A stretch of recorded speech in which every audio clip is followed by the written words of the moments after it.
许数千寒星，相在一起，擦身而去。我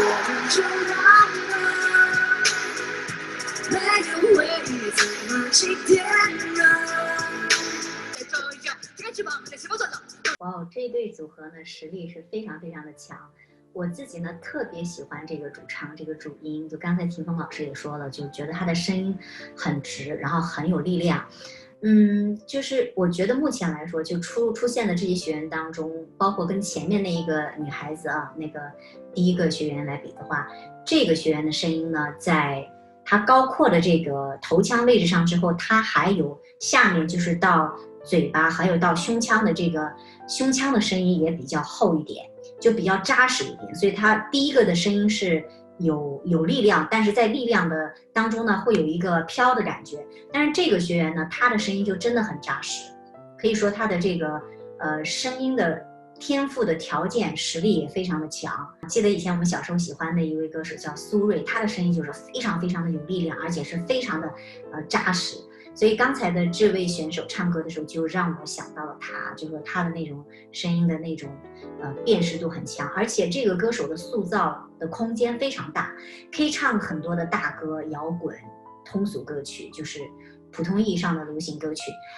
也可以唱一些就是小的那些作品。但是小的作品里面呢，因为他的声音里面带有一个非常不一样的一个音质，就是说有一种沧桑的沙哑感，但是呢又不是说是那种做作挤出来的，是很自然的。所以呢他在更多的歌曲的把握上、风格上会变化多一些，也就是说他的塑造空间是非常非常的大。然后呢，他又找了一个组合，就多加了一个电音，这样的情况的话，我相信他们会做出更多不同的花样来。因为电音它不只是说今天我们看到展现在面前的这一个音响效果、音色效果，或者说它还有唱什么 rap 这些之类的东西，但是实际上它还有更多其他的空间。相信他们在今后的合作当中也带来更好的作品。那这个就要我们之后的比赛当中拭目以待了。当然，他们这一对组合也很有意思，就是说他们可以在一起，但是他们分开的话呢，就是这个主音也是非常，就是有一个空间的，不只是说要依靠这另外一个这个音乐的制作人哈。那当然，作为这个另外一个做这个音乐制作的女孩，她这次能登上这个好声音的舞台呢，她是因为是和这个主唱是搭在一起的，就是他们叫龙女飞象，好像是对吧？他们俩搭在一起的。那单独来说呢，她也有她自己的发展的一个天地和她的空间，因为类别的不同嘛，可能不一定是像普通意义上的流行歌曲，那么完全的很大众化的展现在大众面前，它可能有更加特别的东西。那因为只是看到了第一集这一首歌的作品，我们还没有看到更多其他的作品，所以真的无法想象接下来他们会有怎么样的一个走向。对，基本上就是这样。最好就这样能把你忘掉，最好能不想还有多困扰。说不起他比我适合这种时刻，还是他比我懂得更让你快乐。这一节对我来讲，我觉得印象太深刻了。我觉得对这个歌手的这个考验，心理素质可是太高了。你看他们，就是这个歌手真的唱得很好，可是呢，迟就好多导师都不转身。春生也是在后半期的时候才开始转身，然后后面那两个老师是在最后才开始转身。所以我就觉得这对一个歌手在台上表演的时候，特别是他是比赛嘛，因为他比赛希望得到一个好的成绩，希望看到更多的导师转身的时候，那真的是一个心理素质的一个考验。所以这个印象很深刻。让我们分析一下这位歌手的演唱。首先呢，我真的觉得这是一个非常好的一个有实力的一位歌手。他的声音条件也很好，然后呢，在技术层面上来说呢，它的这个头腔共鸣非常的足，不光是足，而且很大。整个这头腔的声音，上面你听到的是嗡嗡嗡的，包括低音的时候，它也是有那种很磁性的那种声音，是从上到下贯穿下来的。通常我们的声音，会在就是说在低音的时候能够挂到这个高音的位置还是比较少的，不是所有的人都能做到。可能在美声当中是非常常见的，但是在流行歌曲的，就是如果挂住这个声音位置之后呢，它还能够在低音区听起来不是那种不自然的，而且是听起来好像又有点喉咙里面的、嘴巴里面的那种声音，就是很接地气，这种比较难得。那如果说是像纯美声一样的，就是从上到下那种很干净的声音下来的，这种倒是常见。我的意思是说，又有声音听起来又像有点嗓子的声音，但是又实际上又有很重的这种头腔的这种共鸣结合在一起是比较少的。那这是从这个技术方面来分析它。那从这个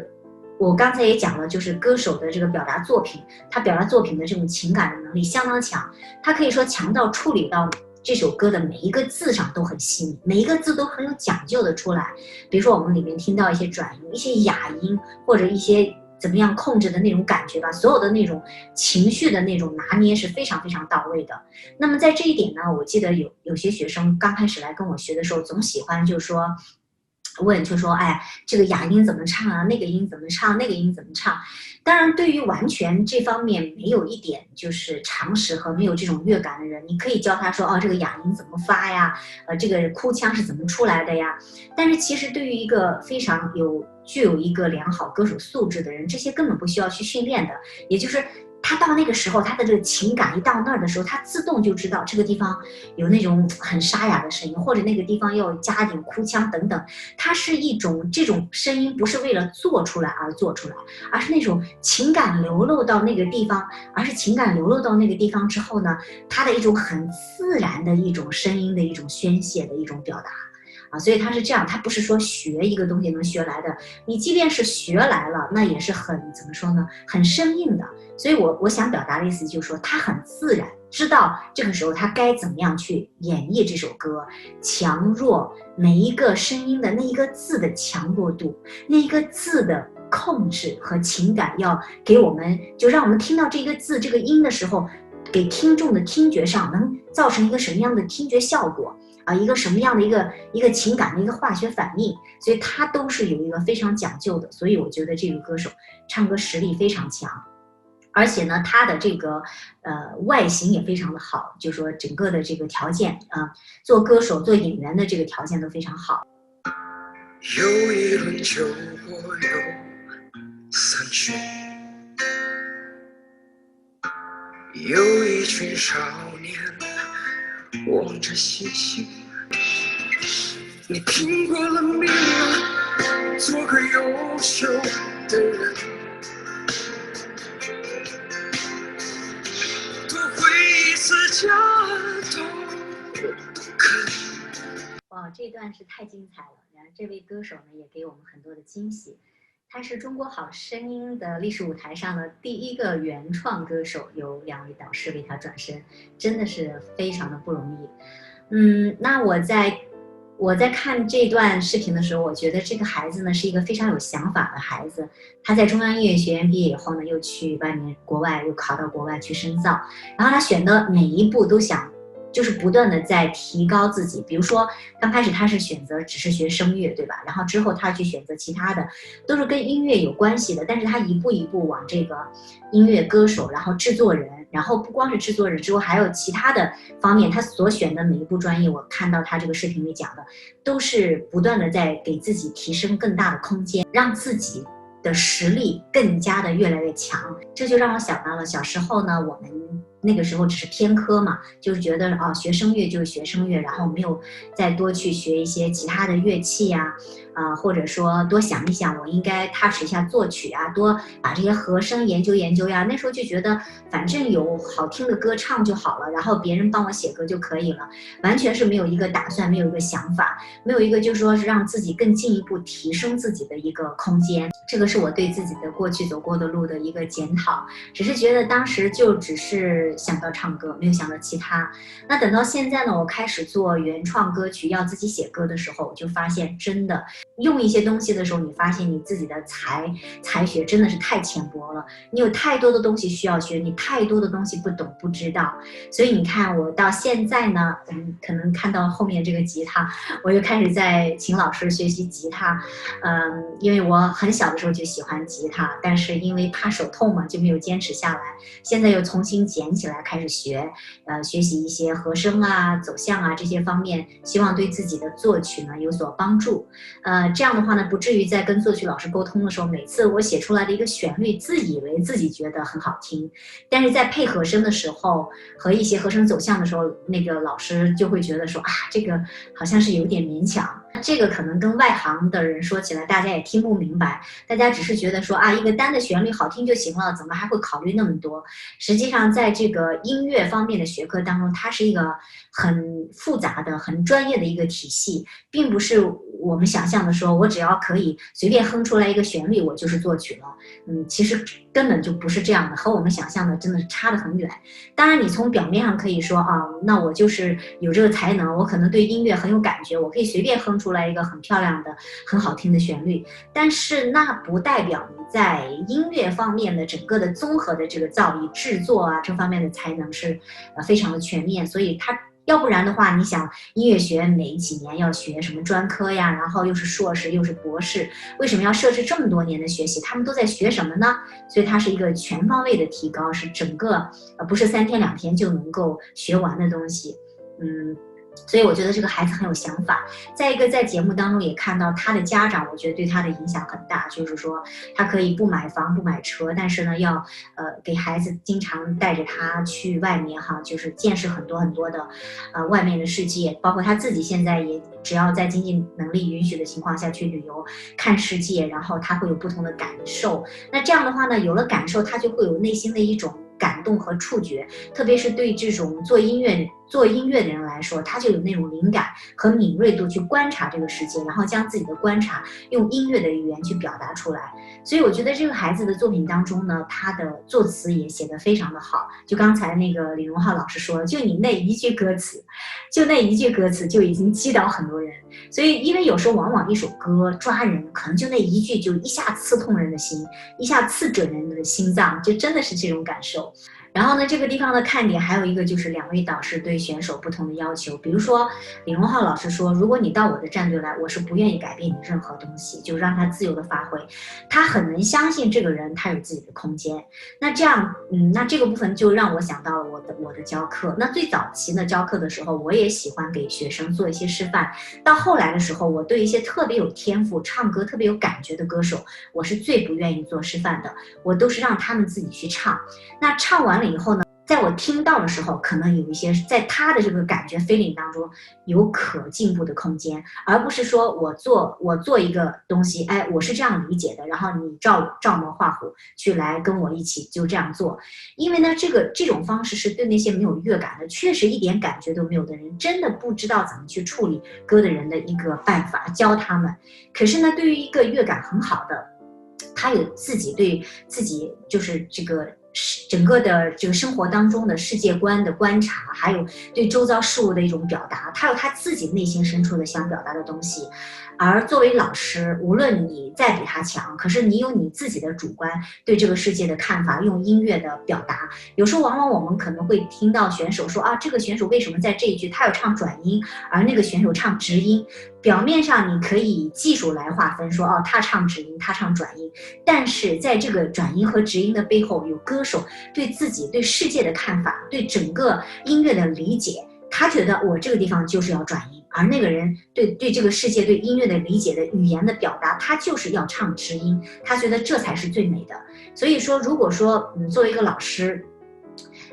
如果看到了这个歌手他是有这样一个潜力和素质的，然后我还要去改变他的话，你无形之中实际上是抹杀了这个人的一个优点，我觉得是这样的。那么另外呢一个呢，比如说李健老师他就说，如果你来的话就李健老师的意思就是说，给他提出了，在他的歌唱当中，他后面用那种旁白式的说话太多了，那可能会有另外一种方式会处理得更加的美。那他是作为一个歌手的，就是说对处理歌曲，他会看到一个方向，就说啊，你怎么样唱会更好的，在这样一个角度呢，给他提出了一个建议。所以说呢，就说两个老师有不同的角度，那想法不一样，可能将来跟这个歌手在一起合作的时候，那每个老师和对学员的要求打算也是不一样的。所以可以看到，歌手在选导师的时候也真的是非常的重要，因为每个人都不是全面的嘛，可能他有了这方面的这个优点和条件，他不一定在另外一方面是很好的。所以说，学员歌手和歌手之间是有一些互补的差距，那导师和导师之间的这种实力和他的一些东西呢，也是有互补的一些东西啊。这个是我在这个环节当中我自己的感受最强烈的一种东西。好，那么接下来看下一位学员。人生已匆匆，来去都自由，伤感不如酒。人已匆匆，来去都自由，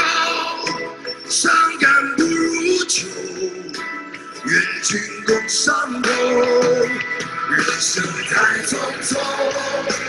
你谁要白头？这位歌手的声音真的是太有辨识度了，而且太 man 了，可以说哇，我觉得一听到那个感觉，马上就有点整个汗毛孔都要起来的那种感觉，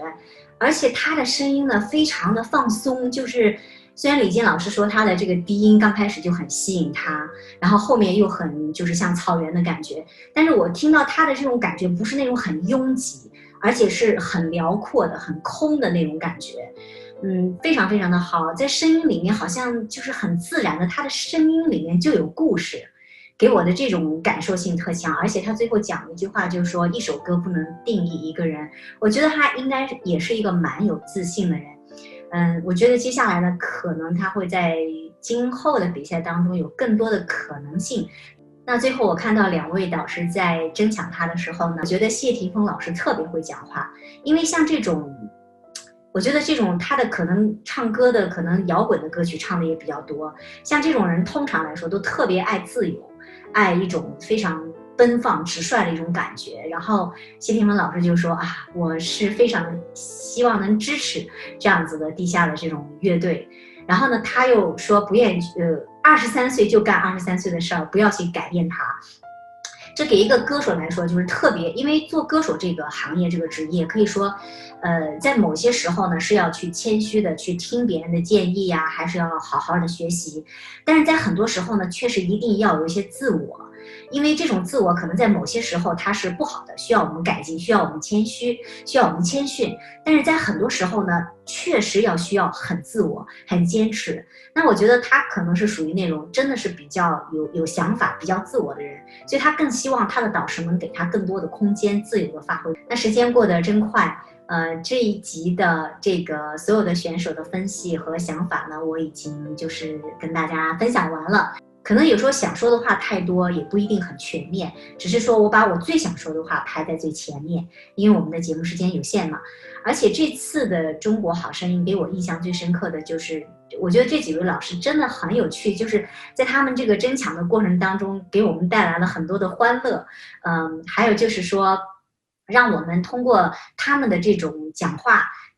会领会到另外一种对音乐的理解是不一样的。那我当然不知道每个人眼中看到的世界都不一样，这个是我看到的一种感受。如果您喜欢我的节目分享的话呢，希望您不要吝啬，您可以帮我点个赞，然后呢分享给您身边的朋友。如果您是第一次进来我音乐平台的朋友，也希望您能够点击订阅我，分享给更多的朋友好吗？谢谢你们，我们下次见喽，拜拜。